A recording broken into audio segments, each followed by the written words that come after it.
Bonjour à tous. Euh, Bonjour. Merci de vous joindre à nous aujourd'hui. Euh, je, euh, je vais attendre quelques petits instants pour que tous les gens aient le temps de se connecter parce que je vois que le compteur continue à monter. J'en profite pour me présenter. Moi, je suis Pierre Bello, je suis gérant senior de portefeuille chez RS Gestion. Je suis accompagné de Jennifer Ruot qui est analyste. Et nous sommes là pour vous parler des gestions pilotées. On sait que c'est une demande, il y a beaucoup de questions à propos des gestions pilotées. Donc on est là pour tenter d'y répondre. Donc ce qu'on vous propose, c'est une présentation qui va durer à peu près 45 minutes, peut-être un petit peu plus, un petit peu moins. Euh, dans le même temps, enfin en tout cas à la fin, ou vous pouvez éventuellement prendre la parole pendant qu'on parle.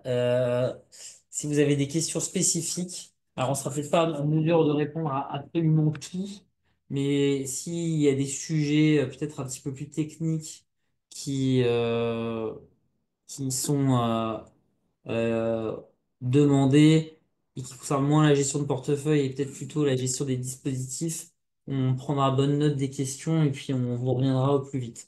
Voilà, l'idée c'est vraiment d'essayer de décrypter. On sait que l'offre est assez riche, elle est assez complète et du coup, ça c'est pas sans poser un certain nombre de questions. Donc là, il est désormais 10h, 11h32. Je vois que le nombre de participants c'est à peu près stabilisé. Donc je vais me permettre de commencer. Pour ceux qui viennent d'arriver, je vous remercie encore de votre présence aujourd'hui, hein.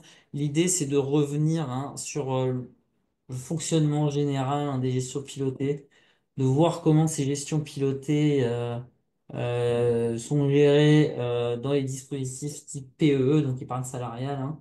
Après, on verra aussi comment les gestions pilotées sont gérées dans les dispositifs retraite. Perrin et Pérécoï notamment. On a pas mal de changements, hein, notamment liés à la loi industrie verte, hein, qui nous pousse à détenir des actifs non cotés. Donc, c'est des changements qu'on pourra discuter un petit peu. Et on nous a demandé également de faire un zoom, hein, sur la gestion immobilière. On sait que voilà, le marché immobilier est en difficulté maintenant depuis plusieurs années. Dans les annonces qu'on a pu avoir ces derniers jours ont remis une pression haussière, hein, sur les taux d'intérêt, donc ça, il n'est pas impossible que ça continue. Donc voilà, on voulait faire un point un petit peu avec vous sur les différents dispositifs et comment vous prémunir, hein, d'éventuels soucis. Euh, donc si je commence avec le principe général des fonctionnements pilotés, des gestions pilotées, excusez-moi. Là, cette fois-ci, ce sera vraiment une approche vraiment très global. Et après, on va rentrer un petit peu plus dans le détail. Alors déjà, qu'est-ce que c'est la gestion pilotée? C'est une délégation, donc à un professionnel de la finance, des décisions de répartition et d'arbitrage entre les différents supports financiers dans une enveloppe fiscale. Voilà. Donc, ça veut dire, vous avez la gestion libre, où c'est vous-même qui faites le choix des sous-jacents, et la gestion pilotée, où vous allez choisir un profil qui va ensuite être géré par un professionnel de la finance. Ce qui est important, c'est que voilà, une fois que vous avez choisi votre niveau de risque, euh, la gestion va être faite par un professionnel, mais il vous faut d'abord choisir la gestion pilotée. Et ça, vu l'étendue de l'offre que nous proposons, ça reste une décision qui est quand même relativement active. Et je vais vous expliquer rapidement pourquoi. Donc, déjà, la gestion pilotée, elle est construite sur des supports de niveau de risque différents. Ça, c'est très important à comprendre, hein. D'une manière générale, il y a trois profils, pardon, qui sont disponibles. Il y a un profil défensif, il y a un profil tempéré, il y a un profil offensif. Ça, c'est un premier niveau de découpage, on va dire. Donc nous, comment on gère ça? On gère ça en multigestion. Qu'est-ce que ça veut dire la multigestion? C'est-à-dire qu'on va sélectionner des fonds, des ETF, hein, parce que c'est ce qu'on fait de plus en plus d'ailleurs, notamment pour avoir des coûts indirects plus faibles. Et on va, à partir de ces différentes briques, construire une allocation. qui va remplir les conditions de risque qui sont définies par les différents profils, hein. Évidemment, de défensif à offensif, vous partez avec un niveau d'action très bas et vous finissez avec un niveau d'action élevé. Euh, donc, par contre, ce qui est important de comprendre, hein, dans cette architecture, excusez-moi, c'est qu'on a une allocation cible qui est définie et les poids, ils restent fixes. Il n'y a pas de gestion tactique des allocations. Qu'est-ce que ça veut dire? Ça veut dire que si vous prenez un profil qui investit sur trois supports, le poids de ces supports, il va rester constant dans le temps. Alors, exception faite évidemment de la gestion pilotée retraite qui va être évolutif en fonction de l'échéance à laquelle vous allez prendre votre retraite. Mais sinon, c'est ce qu'on appelle une allocation fixe. On va avoir éventuellement des changements dans les briques qui servent à construire cette gestion pilotée, mais la gestion pilotée en tant que telle, elle va rester investie sur les mêmes supports. Par contre, ce qu'on a mis en place, c'est ce qu'on appelle un rebalancement automatique qui est effectué trimestriellement. Qu'est-ce que ça veut dire? Ça veut dire que, imaginez, j'ai deux fonds, j'ai une allocation de gestion pilotée qui est investie de manière équipondérée, donc 50%, 50%, sur deux stratégies.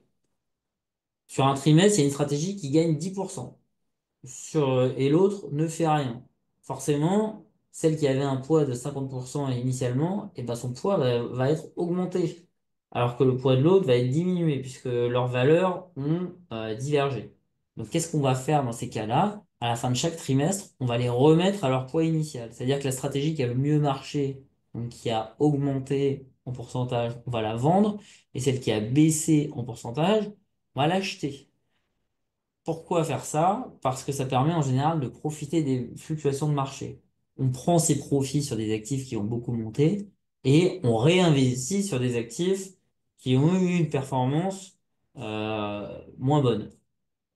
Le raisonnement sous-jacent là-dessous, c'est que l'ensemble des actifs financiers, au cours du temps, ils ont tendance à gagner en valeur. Donc, si on a tendance à profiter de la faiblesse du marché et à prendre ses profits quand il est très fort, c'est un générateur supplémentaire de performance à longue échéance, hein. Même si évidemment, c'est pas garanti de fonctionner immédiatement après le rebalancement. Et on verra que dans certains cas où les choses sont plus compliquées, ça peut parfois poser quelques challenges, mais qui sont pas insurmontables non plus. Donc maintenant que j'ai, on va dire, découpé les gestions pilotées en termes de profil de risque et que je vous ai un petit peu expliqué le fonctionnement de ces gestions pilotées, ce qu'il faut voir, c'est que nous, on vous propose un nombre, enfin, assez important de déclinaisons. C'est-à-dire que, et on va prendre un exemple de brique tout à l'heure pour vous montrer, mais nos gestions pilotées, on les a déclinées en gestion ISR. Qu'est-ce que c'est ISR? C'est investissement socialement responsable. Donc c'est un label français euh, où on va éviter ce qu'on appelle les secteurs controversés, hein, notamment le pétrole, les jeux d'argent, etc. Et on va construire donc une allocation à travers ces briques ISR. Évidemment, il y a des critères de sélection de titres dans ce type de stratégie. Donc, la performance peut tout à fait diverger, hein, en bien en 2019-2020 et en mal depuis, par rapport à une gestion dite classique. Euh, Ce qu'on a fait par ailleurs, c'est qu'on vous a proposé des déclinaisons, par exemple avec une poche en actifs immobiliers. C'est-à-dire que vous avez votre allocation de base, et en plus de ça, on a mis une poche qui peut aller de 20 à 40% sur des actifs immobiliers. Et enfin, on a aussi une déclinaison thématique où on a investi sur nos fonds thématiques qui sont enjeux santé, enjeux futurs et enjeux technologie. Euh, donc, il y a un reporting mensuel spécifique qui existe pour ces différentes stratégies. Je pense que ce qui est essentiel de comprendre, c'est que il y a un choix à faire initialement entre les différentes gestions pilotées, et ce choix, il va vous revenir à vous. Une fois que vous l'avez choisi, nous, dans les limites qui nous sont fixées pour chaque mandat, on va essayer de gérer au mieux. Et par exemple, si on choisit une poche avec des actifs immobiliers, voilà, quelque part, on prend consciemment le risque que si l'immobilier fonctionne pas bien, ben, ça va donner une gestion pilotique qui fonctionne moins bien. Moi, ce que je donnerais simplement comme conseil, c'est que si euh, vous n'avez pas de préférence particulière, voilà, si vous n'avez pas envie de faire cette sélection, il existe donc les versions classiques là, qu'on va voir après, hein, qui sont les versions standards, qui sont a priori les plus appropriées pour ce que j'appellerais un investisseur généraliste. Euh, alors, je voulais juste illustrer hein, rapidement la notion de rebalancement là, que je vous ai, enfin rapidement, hein, parce que je l'ai déjà expliqué un petit peu en détail. Voilà, encore une fois, c'est l'exemple que j'ai pris tout à l'heure. Hein, c'est-à-dire que euh, on a une répartition initiale. Là, on a pris un exemple avec trois fonds. Il y en a un qui est à 50%, l'autre 42, l'autre 8. Et les marchés financiers ont évolué, ça a fait bouger les actifs de manière différente. Donc voilà, il y en a un qui se retrouve, qui est passé de 50 à 40. Bon, c'est une variation un peu extrême, hein. On a pris un exemple un peu extrême, mais il y en a un autre qui est passé de 42 à 49, l'autre de 8 à 11. Donc voilà, c'est-à-dire qu'on se retrouve avec des fonds dont le poids cible est supérieur à la limite qu'on avait fixée initialement, et l'autre qui est inférieur. Et bien, qu'est-ce qu'on va faire? On va vendre ceux qui ont un poids supérieur pour réinvestir sur ceux dont le poids est inférieur. Et donc, on va retourner au niveau cible euh, qui prévalait en tout cas au départ de la période. Et ça, c'est un mécanisme qui va être fait tous les trimestres. Euh, voilà. Alors, on va y revenir plus en détail après, mais juste sur le fonctionnement spécifique de la gestion pilotée immobilier, hein. Donc, on a une allocation de fonds RS et on a une poche immobilière. Cette poche immobilière, il n'y a pas de désensibilisation dessus. Elle va toujours rester à un poids qui est identique. Donc, si vous avez opté pour une gestion pilotée où il y a 20% d'immobilier, vous allez avoir toujours 20% d'immobilier. Si vous avez opté pour 30% d'immobilier, vous aurez toujours 30% d'immobilier. Et si vous avez opté pour 40%, évidemment, vous aurez toujours 40% d'immobilier. Voilà, juste pour illustrer un petit peu ce point. Euh, si on parle maintenant toujours dans les principes généraux, mais évidemment, hein, il y a quand même une grande différence entre les gestions pilotées d'épargne salariale et d'épargne retraite. Le mécanisme de la gestion pilotée PER, en plus de ce composant de rebalancement trimestriel que j'ai évoqué plus tôt, hein, il y a ce qu'on appelle une sécurisation progressive. Qu'est-ce que ça veut dire? C'est-à-dire que ça, c'est un principe de finance de marché, c'est que plus on a de temps devant soi, plus on peut se permettre de prendre du risque. Pourquoi? Parce que les marchés actions, ils ont tendance à beaucoup fluctuer. Il peut y avoir des très bonnes années, il peut y avoir des très mauvaises années. Mais sur très longue période, ils ont quand même une tendance haussière. Donc, si on a suffisamment de temps devant nous et que si une année en particulier ça baisse, bah nous, ça nous impacte pas particulièrement parce que notre horizon de temps il est beaucoup plus lointain. On a intérêt à être exposé de manière importante à ces actifs pour obtenir la meilleure performance sur la durée. Par contre, au fur et à mesure que cet horizon de temps diminue, il faut sécuriser la performance des actifs risqués. Pourquoi? Bah, parce que si je me retrouve à 2 ans de la retraite, que j'ai mis de côté un montant, on va dire, équivalent à 100, et que les marchés actions, sur les 2 années juste avant ma retraite, ils perdent 50%, bah, au lieu d'avoir mes 100, bah, je vais me retrouver avec 50. Ce qui est quand même un peu malheureux d'avoir épargné pendant une période relativement longue et de tout perdre sur la fin pour des histoires, pour des questions pardon, de timing. Donc c'est pour ça que l'idée, c'est au fur et à mesure, euh, on a les actifs sur l'illustration plus performants, donc typiquement les actions qui sont une partie majoritaire de l'allocation sur un horizon de 20 ans et au fur et à mesure, on introduit des actifs plus sécurisés afin que voilà, la variation de la performance sur les dernières années soit plus faible afin que toute l'accumulation d'actifs qu'on a fait sur la période précédente nous soit rendue à la fin du dispositif. Voilà, donc dans ces cas-là, hein, pour résumer, la gestion pilotée, elle va dépendre de deux critères. Donc l'âge du départ en retraite et encore une fois le profil de risque. C'est-à-dire que là, évidemment, l'allocation dynamique à un horizon de temps donné, elle va être toujours plus risquée que équilibrée et prudent. Mais vous pouvez bien imaginer qu'une allocation dynamique à 2 ans de la retraite, elle va avoir été beaucoup désensibilisée. Donc voilà, c'est vraiment, il y a deux dimensions à cet aspect-là, c'est qui sont relativement importantes à comprendre. D'ailleurs, hein, sur des horizons de temps longs, clairement, en tout cas, c'est ce que l'historique de performance des marchés financiers démontre. On a quand même intérêt à aller chercher un peu de risque. Mais bon, ça, c'est libre à chacun en fonction de son appétence pour le risque, j'ai envie de dire, de décider quoi faire. Nous, voilà, en tout cas, on propose différents profils qui chacun vont adapter leur allocation à l'horizon de temps qu'on a jusqu'au départ à la retraite. Et la troisième dimension, c'est qu'évidemment, ces gestions pilotées, elles sont déclinables. Il y a, comme j'avais évoqué tout à l'heure, il y a une gestion ISR, il y a une gestion thématique, il y a une gestion immobilier. Voilà, c'est important de comprendre ces différents aspects, j'ai envie de dire, parce que voilà, finalement, on va jouer sur trois dimensions.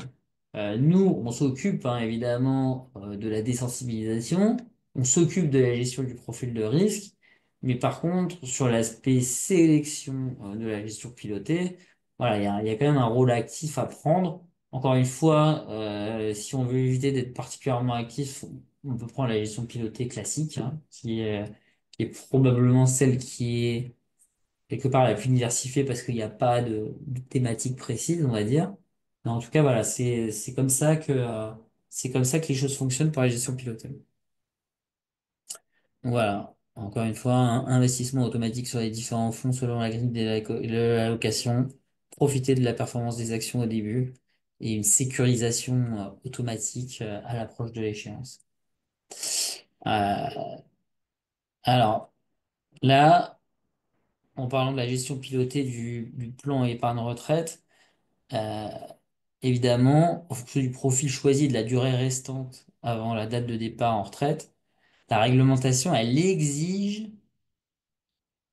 que l'épargne soit investie sur un minimal d'actifs moins risqués.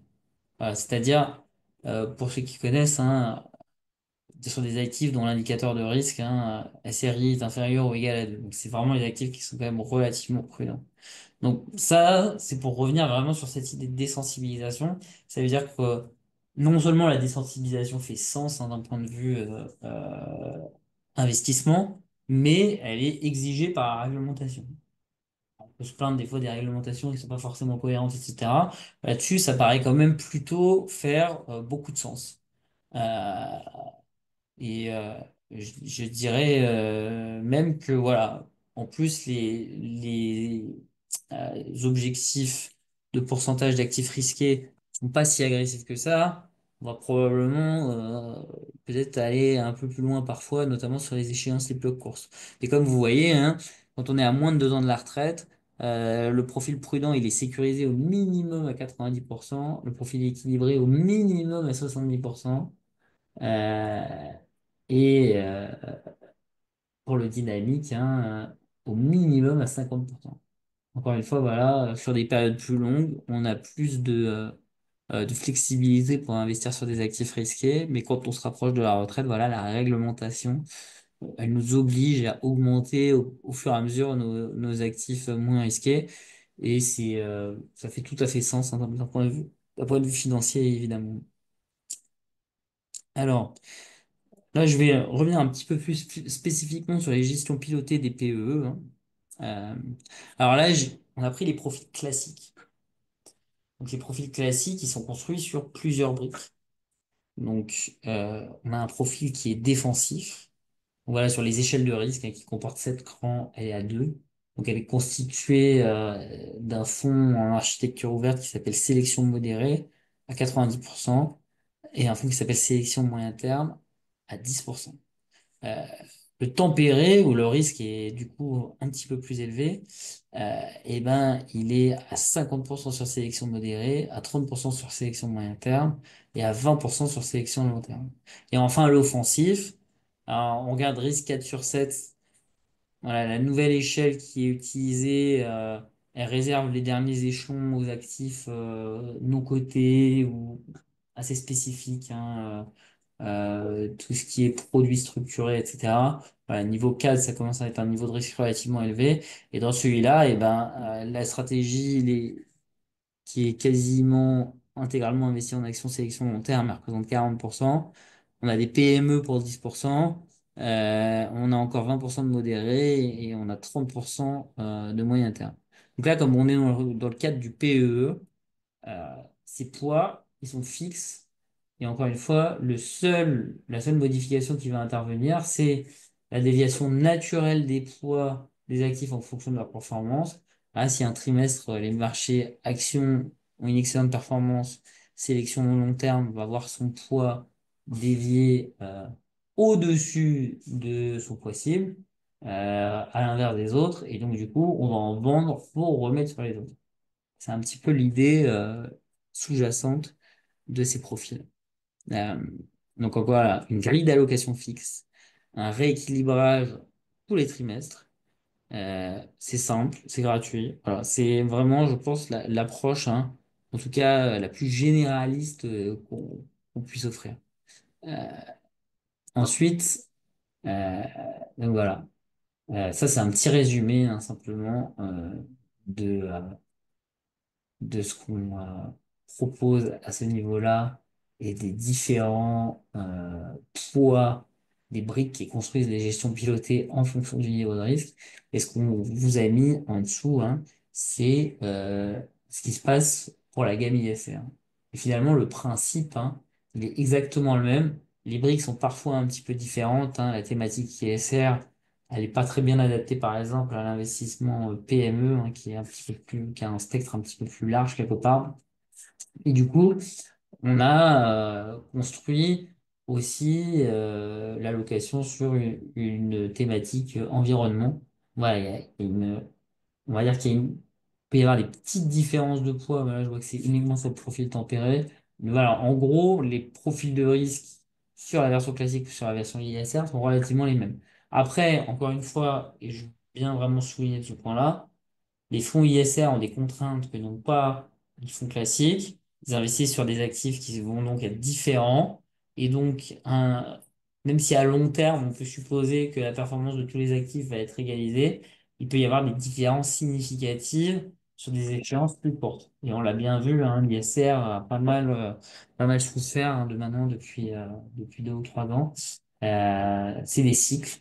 Voilà, hein, c'est pareil, hein, sur la game classique, voilà. On peut évoquer la brique PME, hein, qui a pas mal souffert, mais qui est à notre sens, hein, voilà, un réservoir de performance, alors que peut-être que des actifs qui sont plus, enfin les stratégies qui sont plus orientées vers les grandes capitalisations mondiales, voilà, ont eu des performances bien meilleures, mais ont peut-être moins de réserves de performance, hein. C'est toujours ce même principe de diversification. Qu'est-ce que c'est la diversification? C'est que les actifs ont des comportements différents en fonction des périodes de temps. Et afin d'avoir une performance quelque part lissée, on essaye d'investir sur un grand nombre d'actifs quelque part. Alors, si on revient rapidement, hein, sur les performances des gestions pilotées, euh, voilà, disons que ce qui est intéressant à mon sens, hein, c'est qu'évidemment, pour ceux qui se souviennent, hein, 2022 a été une année quand même relativement compliquée, hein, pour tous les acteurs, hein, pour toutes les performances au marché, et même sur des profils défensifs, hein, ce qui historiquement est très surprenant, hein. On n'avait jamais connu une période aussi terrible, j'ai envie de dire, pour les marchés obligataires. Simplement, ce qu'on constate, hein, et je pense que c'est là aussi qu'il faut avoir la capacité de prendre un petit peu de recul, hein, sur une période de temps un petit peu plus longue, hein. Voilà, l'accumulation de performance, elle est là. Euh, et elle est évidemment hiérarchisée en fonction du profil de risque. C'est-à-dire que voilà, les profils offensifs, là on a la performance au 31 décembre, ben, ils ont tendance à mieux fonctionner euh, dans des phases de marché haussières. Et comme les marchés sont quand même haussiers la plupart du temps, sur longue période, ils arrivent à faire la différence. Mais voilà un petit peu ce qu'on peut dire. Euh, et ce qui est intéressant, je trouve, hein, c'est que, et c'est ce qui montre un petit peu que la période qu'on a traversée était un petit peu particulière, hein. En dessous des performances cumulées, hein, on vous met les historiques de performance de la gestion pilotée quand on la conserve 5 ans. Et ce qu'on constate, hein, mais ça c'est pas un mystère malheureusement, hein, c'est que bah, les performances cumulées, comme on n'avait pas eu ni le Covid ni 2022, pendant les années 2015-2018, bah, la performance cumulée, elle avait tendance à être assez élevée. Elle est un peu moins en ce moment. Elle est en train de remonter. Donc voilà, hein, c'est toujours une histoire de fenêtre d'observation, hein. Quand 2022 va sortir de la fenêtre d'observation, tout d'un coup, les performances vont avoir l'air bien meilleures. Voilà, ça fait partie des fluctuations de marché. J'ai envie de dire qu'ils sont normales. Et alors, sur ce, j'en ai fini des deux premières parties. Je vais passer la parole à ma collègue Jennifer Ruot qui va vous parler des gestions pilotées du Perrin et Pérécoï.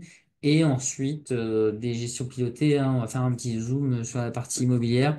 Puis après, on laissera place aux questions, si bien sûr vous en avez. Merci Pierre. Voilà, sur la gestion pilotée du Perrin et du Perco. Donc il y a une loi qui est passée l'année dernière, en octobre 2024, c'est la loi Industrie verte, qui vise à introduire donc les actifs non cotés dans les grilles de gestion pilotée en épargne retraite, que ce soit pour le Perrin ou pour le Perco. Pour mettre un peu de contexte sur cette loi, c'est une loi qui vise, donc il y a un double objectif, qui a un objectif environnemental pour la France et l'Europe, donc de baisser l'empreinte carbone. C'est environ 40 millions, 41 millions de CO2 de baisse attendue, cette loi. Il y a aussi un impact économique qui vise à accélérer la réindustrialisation de l'économie française et l'économie européenne pour devenir un leader sur l'industrie verte. Aussi, à la fois, on le voit de l'autre côté de l'Atlantique, comme aux États-Unis, il y a eu des plans massifs sous l'administration Biden pour la transition énergétique avec l'Inflation Reduction Act qui a déployé 400 milliards de dollars. Chez nous, chez RS, pour pallier à cette loi, nous avons créé deux produits, un FCPR, RS Multi-Private Assets, qui rentre donc dans les grilles de gestion pilotée par une retraite, et un FCPE, RS Private Solutions, qui rentre dans les grilles de gestion pilotée retraite collective. Maintenant, donc, on va faire un zoom sur ces deux produits. On va commencer par le FCPE RS Private Solutions, qui lui, comme je vous dis, est intégré dans l'épargne retraite collective. Il a été lancé en juin 2023.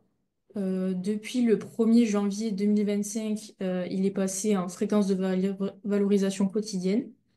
Il est présent donc dans vos grilles de gestion pilotée depuis janvier. Ce fonds, il a un objectif, c'est participer au financement des PME européennes cotées et non cotées. Si on regarde en détail le fonds, donc il y a une poche qui allie le non coté et une autre poche qui est cotée. Dans le règlement du fonds, le fonds il peut être investi à hauteur de 50% sur la poche non cotée. Aujourd'hui, ça se matérialise par quatre fonds qui sont investis sur du private equity, private debt, donc ce sont du capital investissement et de la dette privée. Dans quatre fonds, donc Eurasio, Core, APO et EPVE3. Ce sont des fonds evergreen, c'est-à-dire qu'ils n'ont pas de date de clôture déterminée. De notre côté, nous avons donc une poche cotée qui, elle, est investie en fonds de gestion actifs, comme on retrouve des grandes sociétés de gestion comme Allianz, Amiral, Échiquier. Nous avons rentré deux sociétés de gestion qui sont plus petites, mais qui profitent d'un très fort track record, comme Indépendance et Gay-Lussac. Et enfin aussi, on a la possibilité d'investir dans de la gestion passive via une ETF avec Xtracker, MSCI Europe Small Cap. Et alors, juste pour compléter ce que tu dis, ce qui est intéressant dans la manière dont le produit est construit, hein, Alors évidemment, c'est un support qui est disponible uniquement dans les PER d'entreprise. Alors en gestion libre tout seul, hein, mais il est maintenant présent dans l'ensemble des gestions pilotées PER. Pourquoi il n'est pas disponible en PEE? Parce que le régulateur considère que le PEE, l'horizon de temps, qui est en général de 5 ans, ça peut varier, mais il n'est pas suffisamment long pour assurer une bonne liquidité du produit.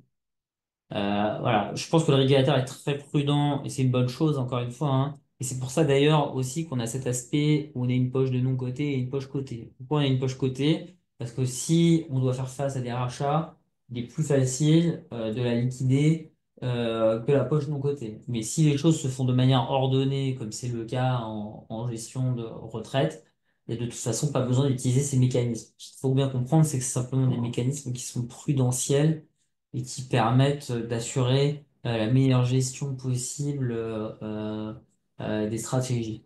Et je pense que c'est quand même intéressant de voir que c'est probablement une solution qui est quand même assez innovante et qui donne accès à la fois, comme peut l'être multigestion PME, hein, à des plus petites entreprises hein, qui historiquement ont des performances qui sont quand même meilleures. Alors on retrouve pas du tout ça depuis 2 3 ans, il faut être très honnête, mais historiquement c'est quand même, on arrive à capter de la surperformance en investissant dans ce type d'entreprise et à la fois dans du capital d'investissement, hein, qui est une classe d'actifs qui est en train de fortement se démocratiser, mais qui en tout cas historiquement offre voilà, une prime hein, qu'on appelle une prime de liquidité, enfin d'illiquidité, puisque les actifs sont plus difficiles à traiter à court terme et ils offrent pour attirer les investisseurs quelque part un rendement prospectif qui est meilleur. Bon, je te laisse la parole, Merci excuse-moi. Pierre pour le complément d'information.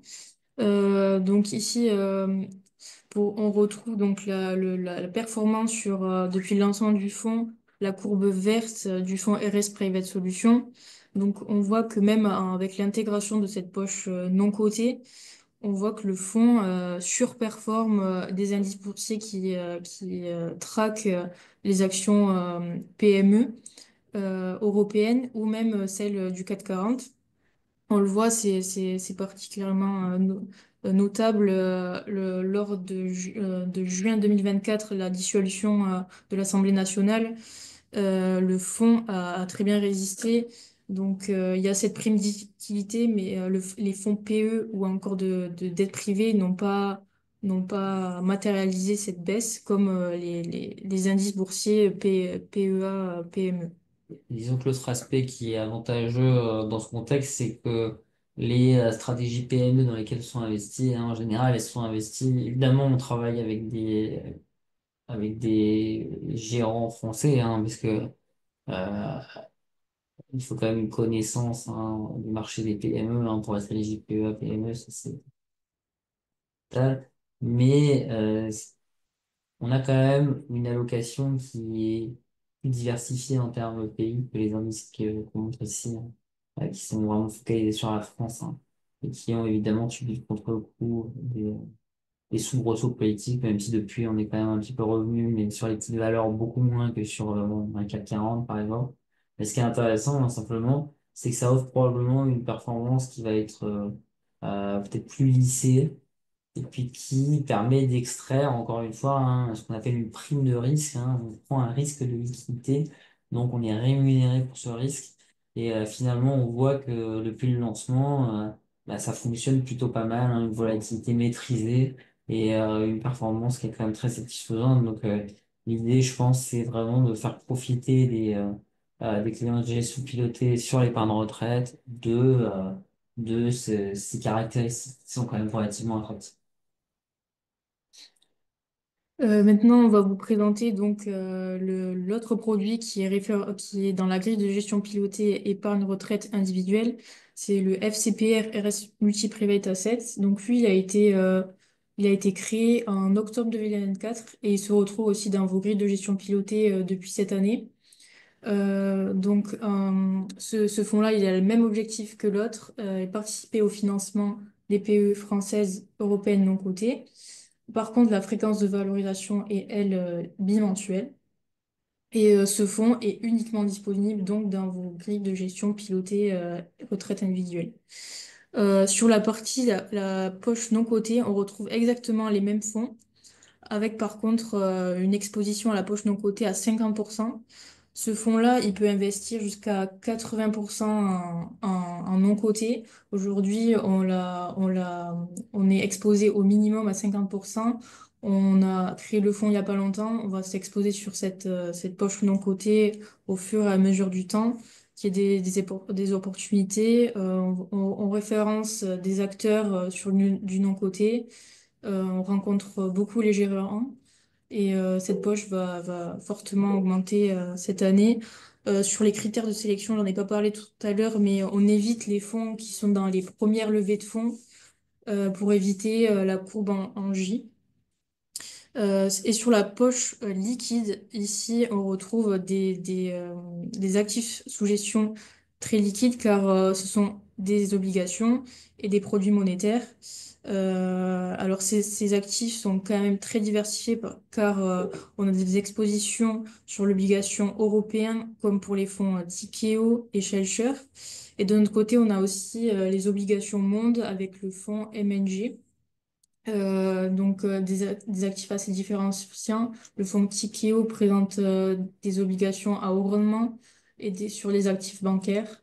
Les fonds Shelcher et MNG sont un peu plus diversifiés et peuvent présenter des obligations souveraines. Ce qui est important de souligner, hein, c'est que c'est une structure qui est quand même très très innovante, hein. On est les premiers à proposer ce type de produit, d'où le fait que comme le produit est quand même relativement nouveau, voilà, il y a des questionnements d'un point de vue régulation sur quel type de forme juridique dans lesquelles on peut investir. Au départ, le régulateur était très restrictif.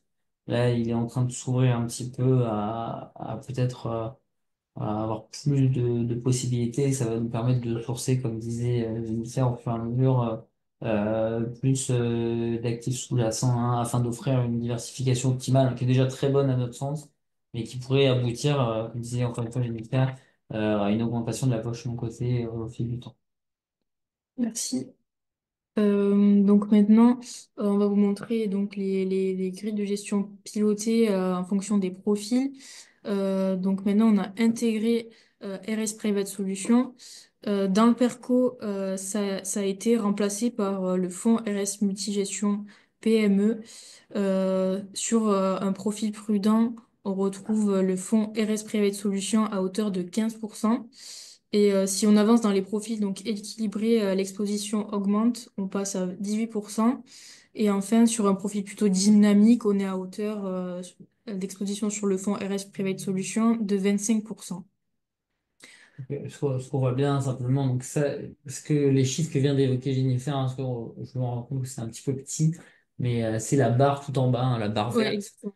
euh, qui montre. Et donc, hein, comme c'est un support retraite, on a une allocation évidemment qui propose une diminution progressive des stratégies plus risquées, particulièrement celle-ci, hein, dont la liquidité à très court terme peut être relativement faible, hein. Et comme vous le voyez, hein, on peut en avoir une part substantielle quand on a un profil enfin, de départ à la retraite dans 20 ans et plus, donc 25% au Oui, maximum. 25. Mais on voit bien que dans les dernières années, eh bien, on va simplement plus en avoir, hein.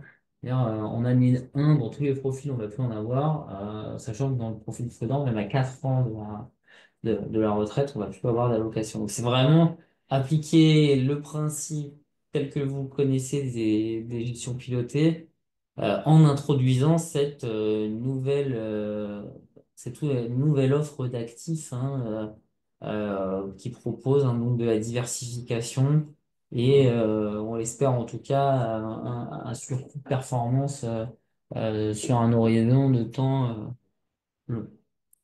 Oui, en effet, donc, le fonds, il a remplacé le fonds RS Multigestion PME qui a beaucoup souffert donc, sur l'année 2024 et aussi depuis la remontée des taux.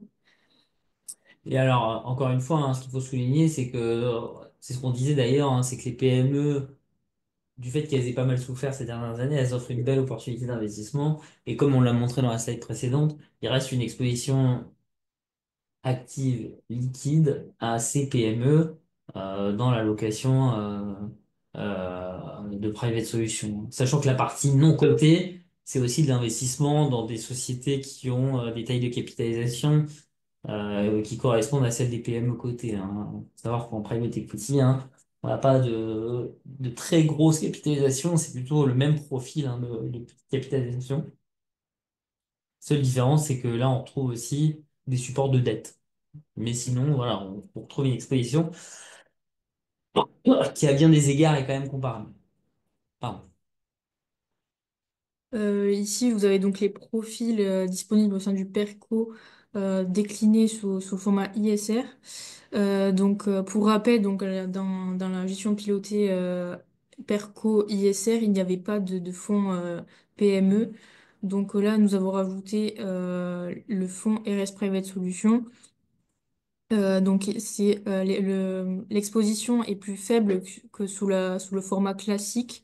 On démarre donc toujours avec la courbe verte sur un profil défensif à hauteur de 8%, pour un profil tempéré 10%, et pour un profil offensif, on est à hauteur de 15%. Un peu moins que sur l'exposition offensive du profil classique où on était à 25%. Et vous avez toujours cette sécurisation progressive, et vous ne retrouvez plus ce produit non coté à partir de la troisième année avant la retraite pour un profil offensif. Ici, vous avez les profils disponibles au sein du Perrin format classique. Le FCPR Multi-Private Assets a été lui aussi ajouté. Par contre, nous retrouvons toujours le fonds RS Multigestion PME. Cette introduction du fonds du FCPR s'est fait en contrepartie d'une diminution du fonds RS Multigestion PME et du fonds RS Multigestion long terme. Là aussi, on retrouve la même sécurisation progressive vers une allocation flexible et l'introduction d'actifs plus prudents au fur et à mesure du temps.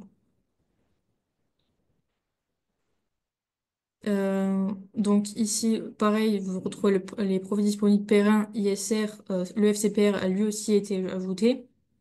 On démarre avec une exposition à 8% du FCPR sur les profils défensifs, 10% tempérés et enfin 15% sur le profil offensif. Ici, on vous a fait un petit récapitulatif des performances pour les profils des grilles pilotées épargne collective. La colonne year to date et un an, ce sont les mêmes, ce sont les performances de l'année 2024. Sur un profil prudent, les performances ont été très bonnes.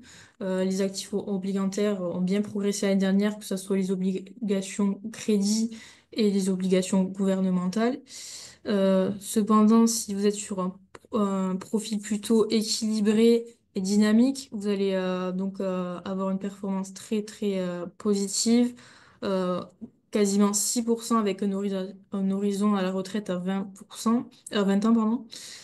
C'est lié à la performance des actions sur l'année 2024 qui a été très bonne, notamment les actions monde avec la thématique de l'intelligence artificielle et les 7 magnifiques qui ont très bien contribué à la performance. On retrouve les GAFAM et Nvidia et Tesla. Donc, ce qu'on retrouve bien, hein, c'est cette hiérarchie, hein, évidemment. Plus le profil d'horizon de temps est long, plus l'exposition aux actifs risqués est élevée, et plus le profil choisi est agressif, plus la performance aussi monte au fur et à mesure du temps. Il peut y avoir des exceptions, hein. Typiquement, il y a 2022 qui a un petit peu écrasé tout ça parce que les actifs défensifs, encore une fois, ont suivi des baisses historiques, hein qui était souvent pas si éloigné de ce qu'on pouvait trouver sur les actifs plus risqués, entre guillemets. Donc, il y a eu un peu une rupture momentanée de cette hiérarchisation. Voilà, hein, si vous regardez chaque profil et que vous prenez un horizon de temps croissant, vous voyez bien que la performance monte au fur et à mesure. Je pense qu'il faut se Ouais. focaliser toujours sur des fenêtres de performance relativement longues. Voilà, les marchés sont par nature très fluctuants. Euh, On vous a également mis les performances des profils PER individuels. Donc, on retrouve cette hiérarchie, comme disait Pierre, avec jusqu'à à hauteur de 6,27% de performance pour un profil dynamique avec un horizon à la retraite 2040 et 2035, avec une très bonne année en général pour en 2024. Donc, on va finir ce webinaire par un zoom sur les gestions pilotées IMO. Comme le disait Pierre en début de présentation, la GP IMO Perrin, elle se décline en trois profils, défensif, tempéré et offensif.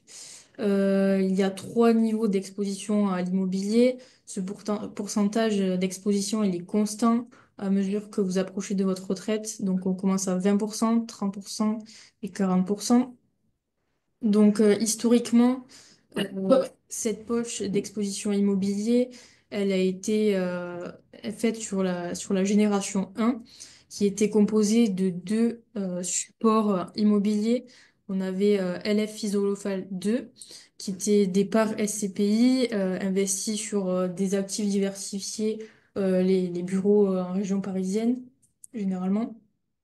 Cette SCPI, donc, elle a été gérée par la Française Real Estate. Elle a été créée en 2004. L'autre support qui était présent dans la génération 1, c'était Patrimoine Capimo.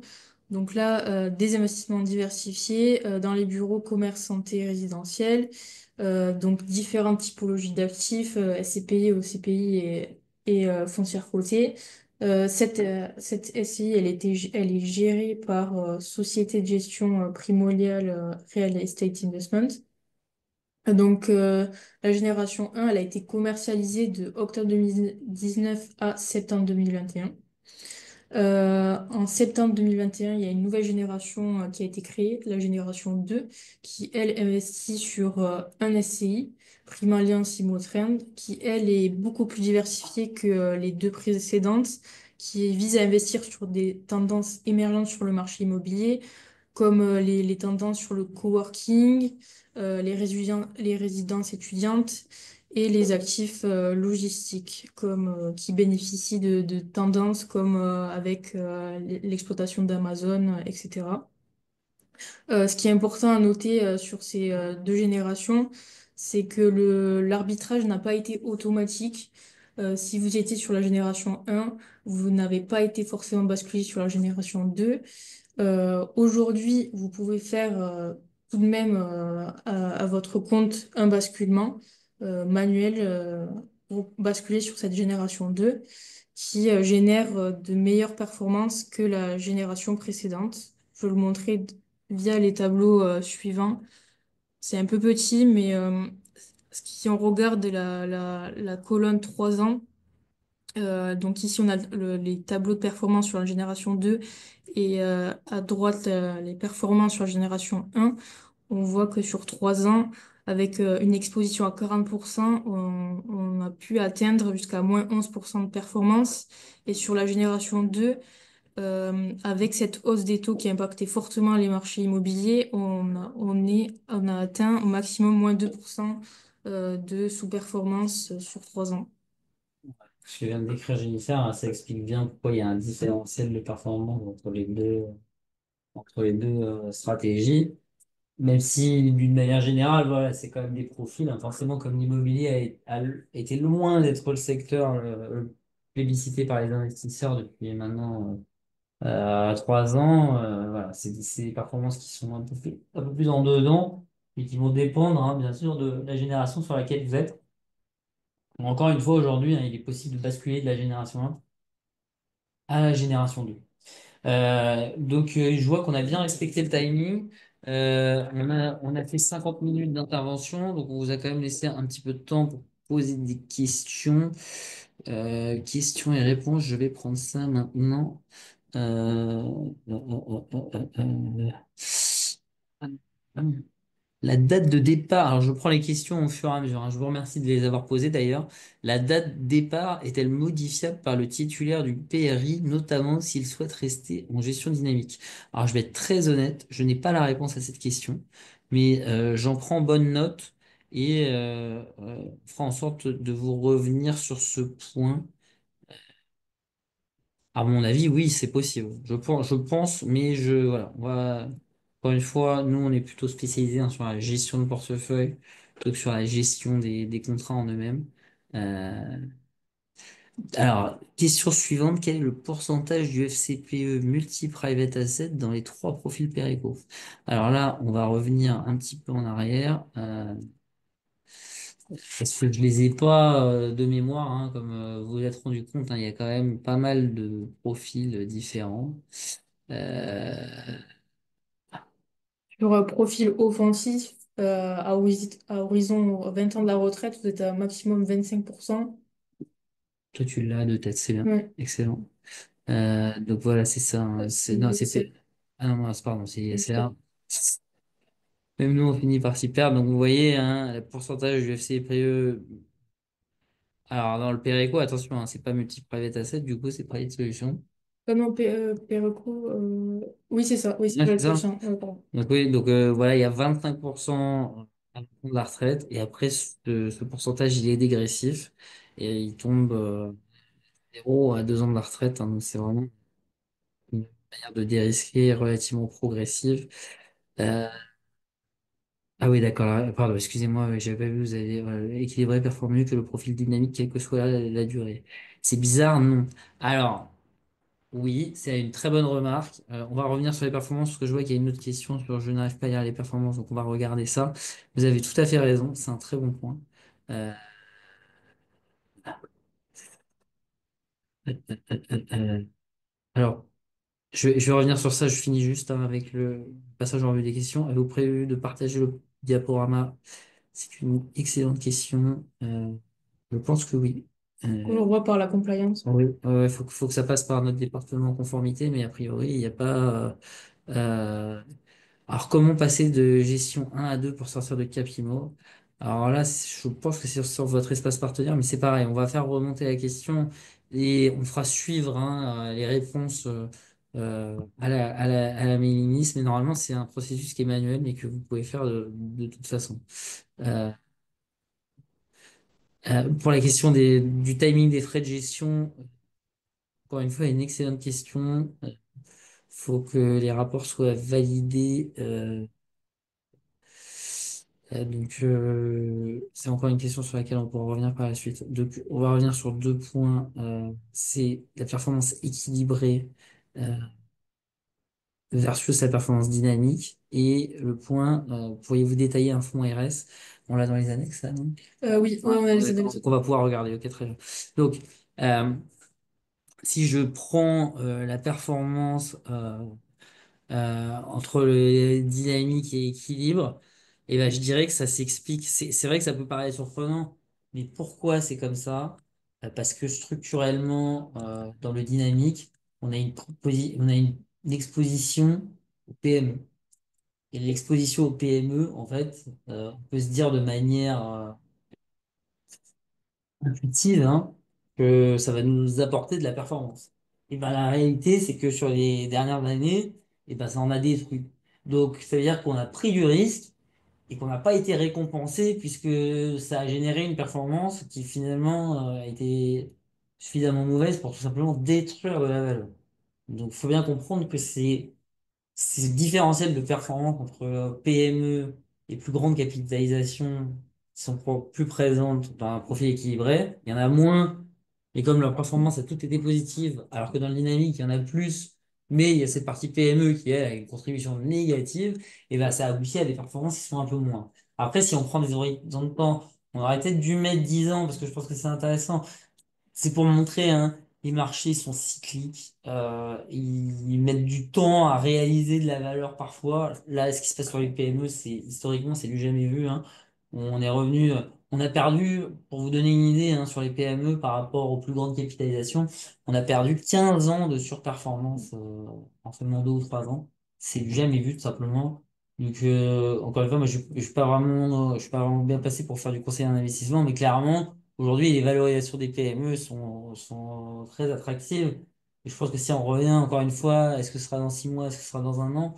Voilà, il y a un potentiel de performance, en tout cas certain, là-dessus, qui devrait améliorer la performance des profils dynamiques, hein. Même sur la partie retraite, on a remplacé par multi-private solutions parce que à la fois ça devrait bénéficier au capital d'investissement et à la poche liquide, hein, de private solutions. Et la dernière question qui concerne la description d'un fonds Bien modéré. RS multigestion. Alors, vous avez parlé de long terme, donc voilà, on va vous donner voilà, on essaie d'être le plus transparent possible, évidemment, hein. Donc ça, c'est l'allocation, hein, telle qu'elle est de RS multigestion long terme à l'heure actuelle. Donc, comme vous le voyez, on a un indice de référence qui est composé. Alors, pour le coup, ça a changé, mais bon, le changement est tout récent, donc je comprends que ça n'ait pas été mis à jour parce que ça, c'est des slides qui sont à fin décembre, hein. Donc, on a 60% d'un indice action de la zone euro, 20% aujourd'hui d'un indice action monde et 20% d'un indice obligataire. Et donc, ce qu'on constate, c'est que déjà, on est très diversifié. Ça, c'est une approche qui, évidemment, nous a un petit peu coûté là, sur les 2, 3 dernières années. Il faut pas se voiler la face. Là où on a été relativement bon, c'est qu'on était pas mal surpondéré action monde et qu'on a diminué cette surpondération à la fin de l'année dernière. Donc ça nous aide pas mal en relatif par rapport à notre indice de référence. Après, il y a deux phénomènes, hein, qui ont un petit peu pesé, hein. C'est à la fois que la performance des gestions actives depuis 2 ou 3 ans est très compliqué, hein, mais je parle de l'industrie en général, hein, pas particulièrement des actifs qu'on a choisis, hein. Il y en a même qui s'en sortent finalement pas si mal. Donc, pour pallier à ça, comme vous pouvez le voir, on a un mélange, hein, entre des fonds actifs et des ETF. Des ETF assez généralistes, hein, qui investissent on voit la troisième ligne, c'est Stracker MSCI EMU, donc c'est vraiment les actions de la zone euro pure, indicielle, passif. Juste au-dessus, on a le SPDR MSCI World, ça aussi c'est passif monde. Mais après, on va quand même essayer d'extraire de la valeur en investissant dans nos plus grosses convictions, hein, sur la gestion active. Sur le monde, ça a notamment été très très difficile parce qu'il y a eu cette domination sans partage de quelques valeurs, hein, qu'on appelle les Max 7, hein. Je vous refais pas et voilà, Tesla, Meta, Google, Apple, Microsoft, Nvidia, j'en oublie une, mais c'est pas très grave.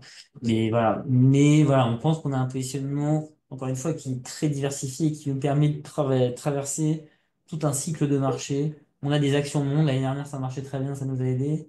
On a des actions eurozone, cette année elle marche très bien, donc ça nous aide aussi. Voilà, on essaye d'avoir vraiment cette grande diversification. On a aussi une exposition au PME qui est pas négligeable, hein, notamment à la fois via des gestions actives, mais aussi via un ETF qui investit de manière passive dans l'indice small cap. Donc voilà, on a quand même un portefeuille qui est très diversifié. On essaie d'aller chercher des facteurs d'investissement particuliers, hein, comme voilà, on voit, on a un MSCI Europe Value, hein, qui fonctionne très très bien depuis le début de l'année. Puis voilà, on fait tourner au fur et à mesure. Honnêtement, il y a des gérants qu'on a sortis ou qu'on est en passe de sortir parce que voilà, il faut remettre en question la capacité des gérants actifs à générer de la performance. On fait aussi un gros travail aussi sur la gestion des frais indirects pour essayer de proposer le produit le plus compétitif. Donc voilà un petit peu comment ça marche, hein. Il y a 14 sociétés de gestion qui sont représentées. Il y a 20 fonds dans le portefeuille. On a un petit biais monde, mais qui est beaucoup moins marqué suite au changement d'indice de référence, hein. Euh, et on a une exposition au PME, hein, qui est de l'ordre de 8%. Alors,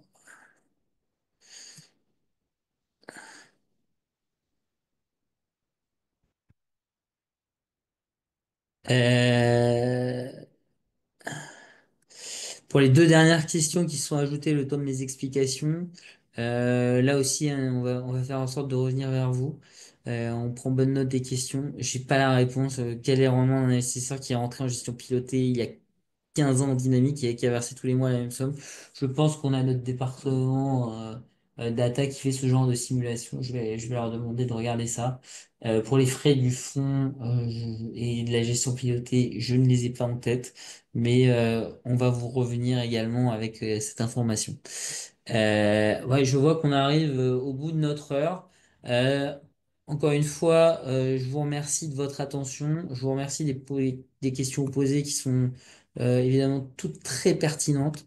Je sais que c'est difficile de balayer un sujet aussi large en aussi peu de temps. J'espère que cette session elle aura été informative.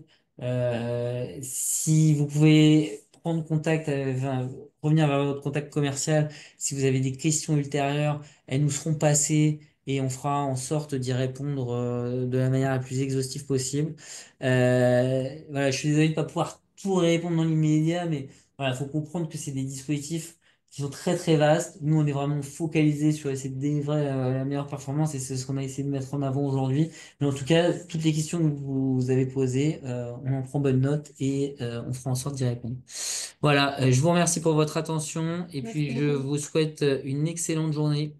Au revoir. Au revoir, merci.